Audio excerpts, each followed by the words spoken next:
Have you ever taken a photo and thought, it's fine, I'll fix it in editing, and then got home, put it into Lightroom and looked at it and the exposure was off, the white balance, skin tones, everything was off. If you've been there, so have we. By the way, I am Emily with E Squared Photography, and for the best photography tips and tricks, make sure to subscribe to our channel and hit that bell for notifications of future videos. So let's just say it, editing is not supposed to feel like saving a disaster. And if it does, the problem usually isn't your editing, it's your lighting. All right, so let's keep this simple. So you don't need fancy gear. You do not need to master studio lighting. You don't need to be bringing a strobe or off-camera flash with you to every session. You just need to learn how to see good light. That is it.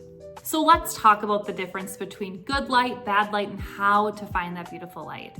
So good light makes your subject look soft, even, and natural, so the background and your subject all match and vibe really well.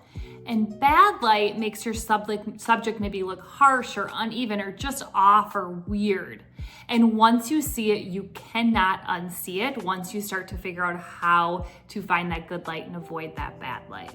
And all of this lighting stuff, finding the good light and avoiding the bad light, the importance of it is when you can learn to shoot in beautiful light and find that good light all of the time, your editing process is going to be so much easier and you are not going to dread editing all the time.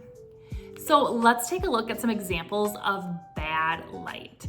So the first one here, harsh overhead light. So this is what happens when you shoot in direct sunlight. So right above your subject, you get shadows under their eyes. They might have a bright forehead, and that's super flattering. I haven't slept in 3 days look, which we don't want, right? We want them to look flattering. That's what they want. Okay, we're not gonna do that to people anymore. And no, editing is not going to be able to fix something like that.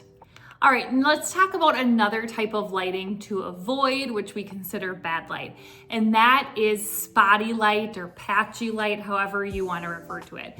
And this one gets so many people. So maybe you think you're in the shade, but the sun is hitting through the trees, and now you've got random bright spots all over their faces. This happens a lot of times when we don't even realize it. Maybe when we think we're in shade, but it's maybe middle of the day when the sun is shining through some of those trees, and then you have a big family photo and boom, one person on their face has a blotch of sun. So this is what we call spotty light or patchy light. And this is a nightmare to fix in editing. Now, there are things you can do if you're in a situation like that. You could bring a reflector to cover up the spot of light, have someone hold it to cover up the spot of light, but there's better ways to solve that by finding good light, right? Another type of bad light, which a lot of times we know that you've heard golden hour, a couple hours before sunset, is the most beautiful soft light. It's the best light to shoot in. Well, there are risks to that, and that can cause hazy light. So the next type of light to avoid, the bad light, is hazy light. And what it does is what's happening is the sun is going directly into your camera and causing an overall hazy image. And we don't want that look. So in that situation, it's all about finding somewhere to filter the sun so it's not coming directly at your camera. You might use a lens hood. You really should reposition yourself, find shade to put your camera in, yourself in, right? Even repositioning your subject can help solve those issues as well. All right, now let's talk about what actually works. Good light. We want to find good light, but how do we find it? What does it look like?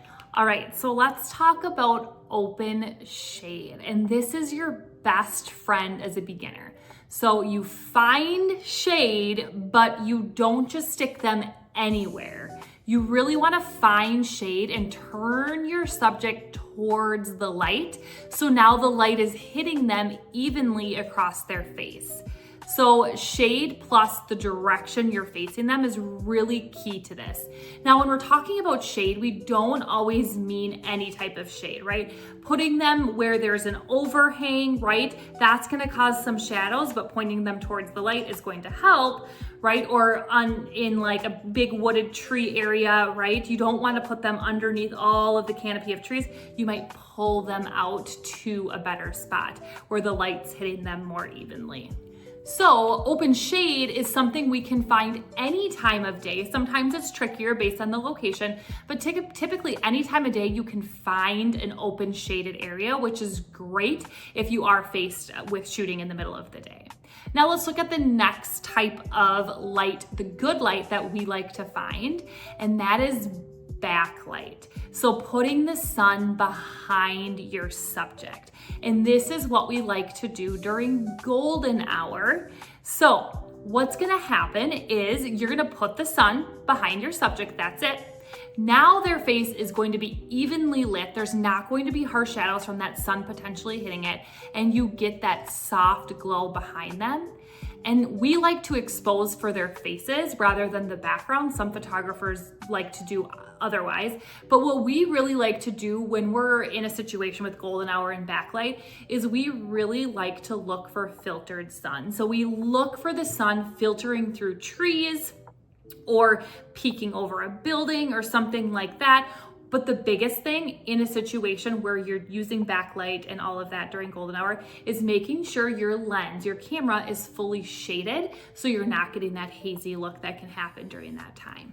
Okay, so let's break this down so you can actually remember it. So good light is even light on your subject and your background, directional, you're pointing your subject the correct way, and consistent. We're really going to see consistency when we are using good light. Now, bad light is harsh light, right? Middle of the day, sun's beaming in their face. Patchy light is always going to be bad. We want to avoid that. We really want to avoid that haze that can come into our lens as well. So when your light is good, your exposure is easier, your colors are clean, skin tones look right, and editing becomes simple. Now, when your light is bad, you're fixing shadows, you're fighting colors, you're adjusting everything, and it still doesn't look right, and you're seeing a lot of inconsistency in your gallery. So the big thing to remember is you're not bad at photography, you're not bad at editing, you just need to learn to find that good light, and that's where quicker editing and more consistency in your gallery is going to come. And that's going to change everything. So next time you go out and shoot, don't start with poses, don't start with settings, start with the question, where is the best light, and go from there. Best light versus a cool vibe location in the background, best light is always going to win. Now, that is a free online training. And again, if you liked this video, make sure to hit that like button, share with a friend, subscribe to our channel so we know to make more videos just like this one. And we will see you next time.